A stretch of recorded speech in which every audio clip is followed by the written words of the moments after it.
पत्रकार योग कल्याण समिति आप सभी पत्रकार साथियों की समस्याओं को लेकर दिन रात कार्यरत है। किसी समस्या के लिए पत्रकार योग कल्याण समिति को अवगत कराएं। संगठन हमेशा आपके सहयोग के लिए तत्पर है। नमस्कार, आप देख रहे हैं स्टार न्यूज प्लस। मैं हूं आपके साथ अमृता कंचन। आइए रुख करते हैं खबरों की ओर। तब तक बने रहे स्टार न्यूज प्लस पर मेरे साथ। आरक्षण पर सुप्रीम कोर्ट की निर्णय गलत विचार करना चाहिए सुप्रीम कोर्ट द्वारा आरक्षण को लेकर हाल ही में दिए गए निर्णय के विरोध में अनुसूचित जाति, जनजाति और अन्य संगठनों द्वारा आज भारत बंद का आह्वान किया गया है। हरिद्वार जिले रुड़की क्षेत्र में भी इस बंद के तहत विभिन्न स्थानों पर प्रदर्शन आरक्षण को लेकर खासकर एससी समाज के लोग सड़कों पर उतर हुए हैं। बहुजन के विभिन्न संगठनों के नेतृत्व में हाथों में नीला झंडा लेकर प्रदर्शन किया गया। इसके साथ ही सरकार पर भी जुबानी हमला कर रहे हैं। प्रदर्शनकारियों का कहना है कि सरकार दलितों के साथ अन्याय कर रही है। हालांकि अभी शांतिपूर्ण तरीके से अपनी आवाज उठाई जा रही है। अगर दलित समाज के साथ न्याय नहीं हुआ तो आगे आंदोलन की तैयारी होगी। वहीं भाजपा के वरिष्ठ नेता आदित्य ब्रजवाल ने भी सड़कों पर उतरकर प्रदर्शन किया और कहा कि सुप्रीम कोर्ट को इस पर पुनर्विचार करना चाहिए और सुप्रीम कोर्ट का यह फैसला सरासर गलत है। जो कि सुप्रीम कोर्ट को इस फैसले में पुनर्विचार कर इसे वापस लेनी चाहिए। वहीं उन्होंने कहा कि हम इस आवाज को हर स्तर पर उठाएंगे, चाहे वह राजनीतिक रूप से हो या चाहे सड़कों पर प्रदर्शन करना पड़े, लेकिन आवाज दबाने नहीं देंगे। इस विरोध प्रदर्शन के मद्देनजर पुलिस प्रशासन ने शहरी और ग्रामीण क्षेत्रों में सुरक्षा के पुख्ता इंतजाम किए हैं।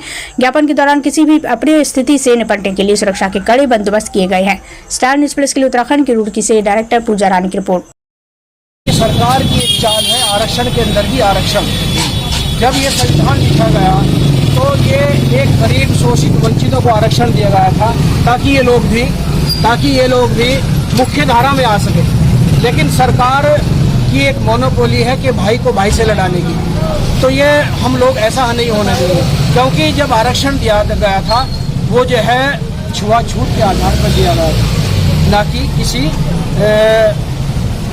क्या बोलते हैं उसको आर्थिक आधार पर आरक्षण नहीं है। ये सिर्फ आरक्षण भी है छुआछूत के आधार पर है। अगर एक अधिकारी आज किसी भी मुख्यालय में बैठा है, वो व्यक्ति आज भी जाति से प्रताड़ित है। कहीं ना कहीं उसकी जाति को लेकर लोग, सामान्य वर्ग के लोग उसके पर आघात करते हैं। आपने भी कहा है कि आप संविधान को सुप्रीम कोर्ट के माध्यम से संविधान पर कुठाराघात करती है, अपने आप से कहती है कि संविधान कोर्ट ने किया है, जबकि इस तरह की सरकार है। तो ये निकम्मी और नालायक सरकार है, बहुजनों की हितैषी नहीं है। बहुजन जितनी जल्दी समझ जाएगा, जो चंद्रशेखर आजाद जी कहते हैं ना, अगर 85% बहुजन जाग गया तो समझो 15% भाग गया। उसको समझने की क्या जरूरत है। तो 2027 में लगता है बहुजन के लोग अपनी सरकार बनाने के लिए तैयार है और वो बनाएंगे और चलाई भी पहले है और बेहतर चलाइए। अब भविष्य में एक बहुत मजबूत ताकतवर नेता उनको मिल गया है, जिसके नेतृत्व में अन्य प्रदेशों में सरकार चलाने का काम भीम आर्मी और आजाद समाज पार्टी के लोग हैं। अभी हरियाणा में चुनाव है। हरियाणा सरकार ने आदेश जारी कर दिया कि हम सबसे पहले से लागू करेंगे,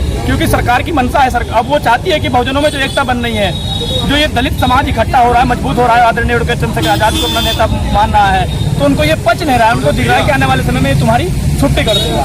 इसलिए ये षड्यंत्र किया गया है, जबकि मिलने वाला कुछ नहीं है। हम कहते हैं आप वर्गीकरण कीजिए, लेकिन वर्गीकरण से पहले आप जनसंख्याओं की गिनती कीजिए। किसकी कितनी जनसंख्या है उस हिसाब से आप आरक्षण दे दीजिए। और अगर कोई आपको लगता है आर्थिक रूप से पिछड़े हुए हैं तो 10% आरक्षण एक्स्ट्रा दे दीजिए। हाँ, आपने तो जनरल वालों को दिया है, आर्थिक आधार पे आपने 10% जनरल को दिया है ना, तो 10% और दे दीजिए SC/ST के लोगों को जो आपको लगता है कि आर्थिक रूप से पिछड़े हुए हैं। यानी कि आपका कहने का मतलब है कि सुप्रीम पत्रकार बंधु आप बेहतर जानते हैं, हाई कोर्ट, जिला कोर्ट कौन चला रहे हैं। इनकी सरकारें होती है, उन्हीं के तो जज बैठे हैं। जब वो सरकार से जज रिटायर्ड होते हैं तो वो कैसे राज्य मंत्री, कैबिनेट मिनिस्टर कैसे बनते हैं, इसको समझने की जरूरत है। आज बहुजन समाज समझ रहा है ना, तो उनको तभी वो मांग करता है कि सुप्रीम कोर्ट में हमारे जज होने चाहिए। आखिर इस तरह के जजमेंट जो सरकार के माध्यम से आज का जो प्रोटेस्ट है ये शांतिपूर्ण तरीके से था। बहुजन समाज ने बुलाया था। भीम आर्मी भारतीय एकता मिशन और आजाद समाज पार्टी के सभी पदाधिकारी कार्यकर्ताओं ने पूर्ण रूप से समर्थन और सहयोग किया है और अपना मांग पत्र जो आदरणीय एडवोकेट चंद्रशेखर आजाद जी के द्वारा तमाम प्रदेशों में दिया गया है, जिला मुख्यालयों पर, आज हम भी उसी को लेकर पैदल मार्च करते अपना विरोध प्रदर्शन करते हुए ज्वाइंट मजिस्ट्रेट के यहाँ पहुंचे और अपना मांग पत्र दिया है। सरकार को चेताया है कि जिस तरह की गंदी मानसिकता के आधार पर आप सर्वोच्च न्यायालय का सहारा लेकर बहुजनों के हक अधिकारों को सीज करना चाहते हैं, वंचित शोषित पीड़ितों को और पीछे निकलना चाहते हैं, उस मंशा को बदल लीजिए। क्योंकि आज जंग की शुरुआत हो चुकी है। पहला चरण हमारे भारतीय एकता मिशन ने आज पूरा किया है और दूसरा चरण 11 सितंबर दिल्ली में होगा, जिसका खामियाजा सरकारों को भुगतना पड़ेगा। मुझे उम्मीद है कि सरकार उससे पहले इस पर निर्णय वापस ले लेगी। अच्छा दादा,